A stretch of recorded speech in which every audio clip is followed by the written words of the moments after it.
தமிழக மக்களுக்கு வணக்கம். அதாவது எதிர்க்கட்சி தலைவர் திரு எடப்பாடி பழனிசாமி அவர்கள் நியாயமான கேள்விகளை வைத்திருக்கிறார் என்பதற்காக பதில் சொல்ல முடியவில்லை என்கிற திராணியற்ற தெம்பற்ற முதுகெலும்பில்லாத ஸ்டாலின் செய்திருக்கின்ற வேலை என்ன தெரியுமா? அவருடைய கூட்டணி கட்சிகளை வைத்து பேச வைக்கிறாராம். யாரை வைத்து? திருமாவளவனை வைத்து பேச வைக்கிறாராம். என்ன பேச வைக்கிறார்? அதாவது எதிர்க்கட்சி தலைவரை பார்த்து இவர்கள் கேலி பேசுகிறார்களாம். என்ன கேலி பேசுகிறார்கள்? இலவு காத்த கிளி போல எங்களுக்காக காத்து கொண்டிருந்தார்கள். ஏன் உனக்காக காத்திருக்கணும்? உனக்கு அறிவு இருந்தா நீ அவங்க கூட இருந்திருக்க கூடாது. அவன் உன்னை அவமரியாதை செய்கிறான், அவன் உன்னை அசிங்கப்படுத்துறான், உன்னுடைய கொடியை கூட ஏற்ற விடாமல் செய்கிறான். இத்தனையும் சகித்து கொண்டு நீயே உட்கார்ந்துருக்கின்ற அது உனக்கு அசிங்கம்.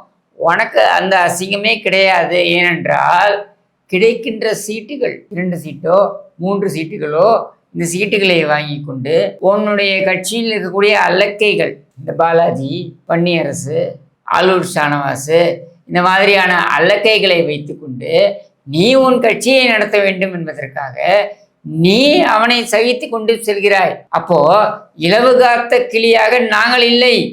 ஆனால் திமுக என்கிற செத்த கிளிக்கு நீ கூண்டு கட்டி கொண்டிருக்கிறாய். அதை எதற்காக கட்டி கொண்டிருக்கிறாய்? ஏனென்றால் அவன் ஆட்சியில் அமர்ந்து கொண்டிருக்கிறான்.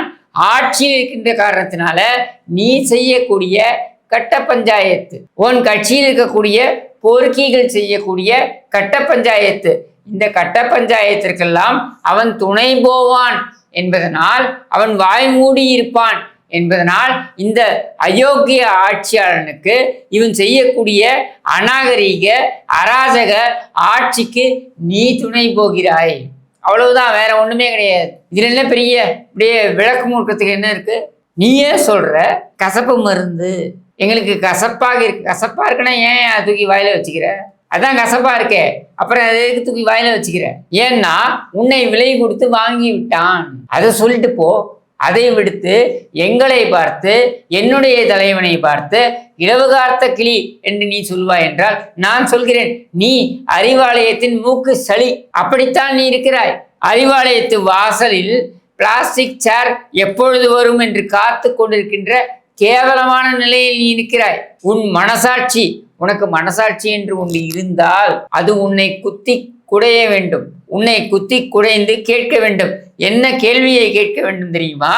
புல்லட்டை ஓட்டி கொண்டு வந்து கொண்டிருக்கின்ற நான் ஒரு தெருவில் புல்லட்டை ஓட்டி கொண்டு வந்தேன் என்பதற்காக என்னுடைய கைகள் துண்டிக்கப்பட வேண்டுமா?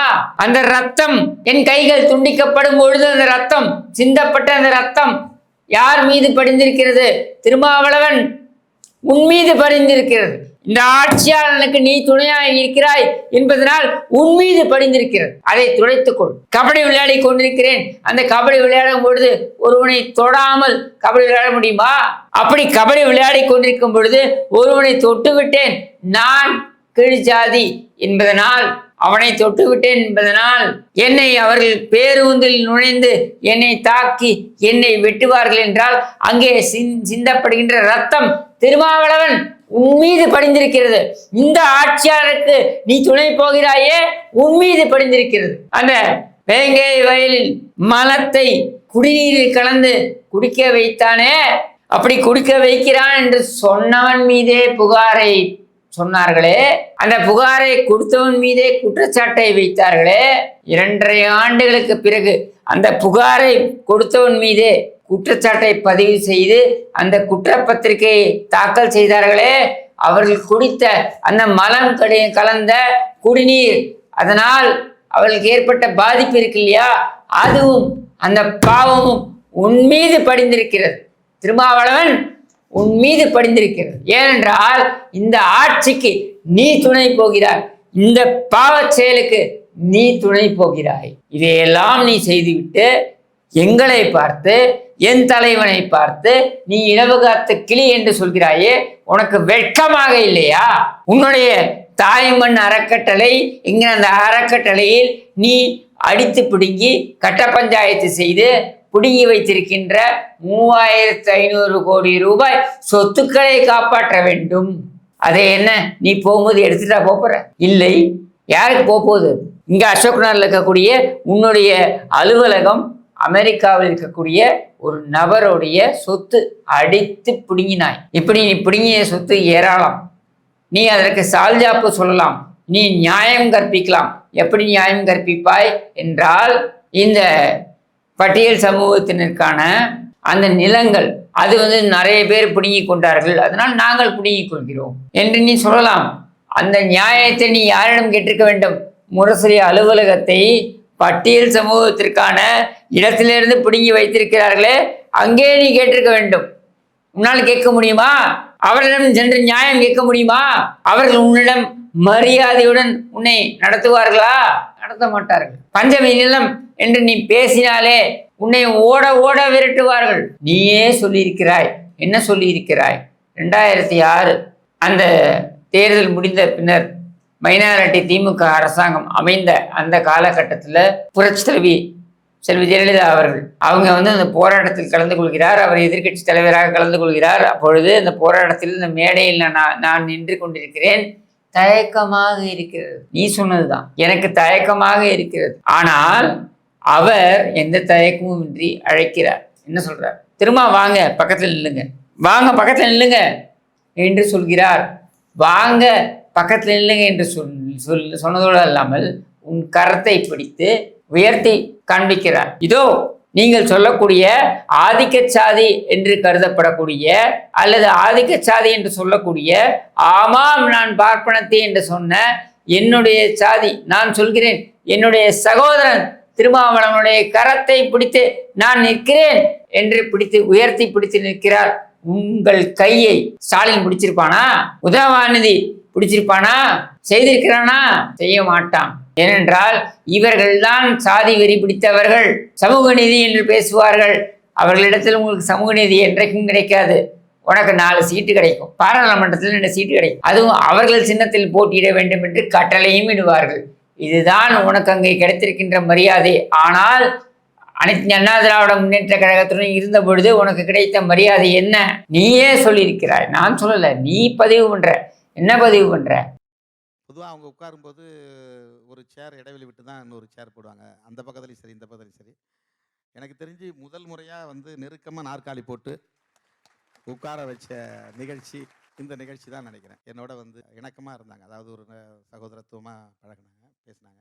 எழுந்திரிச்சு நின்று எல்லாரும் கையை பிடிச்சி கை கோர்த்து நிற்கணும்னு ஊடகவியலாளர்கள் கேட்டப்போ இவங்க எழுந்திரிச்சு நின்று கையை கோர்க்கறதுக்கு கையை கொடுக்குனாங்க. நான் தயங்கினேன். இல்லை அப்படிங்கிற மாதிரி தயங்கினேன். வலுவாக என் கையை பிடிச்சி தூக்குனாங்க.